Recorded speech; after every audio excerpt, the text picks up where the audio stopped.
सुवार्ता हीच आहे की माणसाच्या तारणाकरता देवाने त्याचा पुत्र ह्या जगात पाठवला आणि असह्य वेदना भोगत त्याने माणसासाठी स्वतःचा बळी अर्पण केला आणि तो क्रूसावर बळी गेल्यामुळे जे कोणी त्याच्यावर विश्वास ठेवतात त्यांना पापांची क्षमा मिळते आणि त्यांचा प्रवेश स्वर्गात होतो. स्वर्गात प्रवेश होणं म्हणजेच तारण होणं. तारणे म्हणजे वाचणे. कशापासून वाचणे? सार्वकालिक नरकापासून वाचणे. कशापासून वाचणे? सार्वकालिक अग्नीपासून वाचणे. कशापासून वाचणे?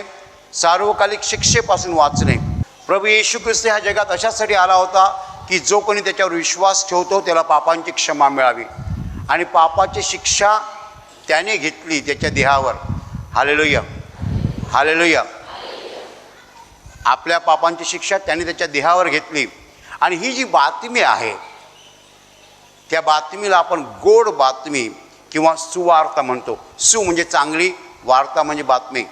आणि ह्या बातमीची प्रसिद्धी जगभर व्हावी आणि मानवाने येशूवर विश्वास ठेवावा म्हणून येशूने त्याचे शिष्य 2000 वर्षापूर्वी जगात पाठवले आणि ते शिष्य गावोगावी जाऊ लागले, शहरोशहरी जाऊ लागले, नगरोनगरी जाऊ लागले, येशूची सुवार्ता सांगू लागले आणि सुवार्ता सांगत असताना अनेकांचं परिवर्तन झालं.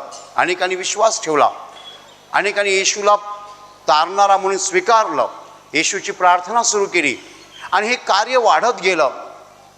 आणि जसजसे शिष्य करायचे कार्य तसंच ते येऊन एकमेकांना सांगायचे की अमुक गावामध्ये 100 लोकांनी येशूवर विश्वास ठेवला, अमुक शहरामध्ये 2000 लोकांनी येशूवर विश्वास ठेवला, अमुक नगरामध्ये 500 लोक येशूकडे आले.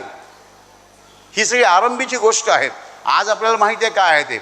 आज 2000 वर्ष होऊन गेलेली आहेत. आता आपल्याला नगर शहर म्हणायची गरज नाही, राष्ट्राचे राष्ट्र येशूकडे आलेले आहेत.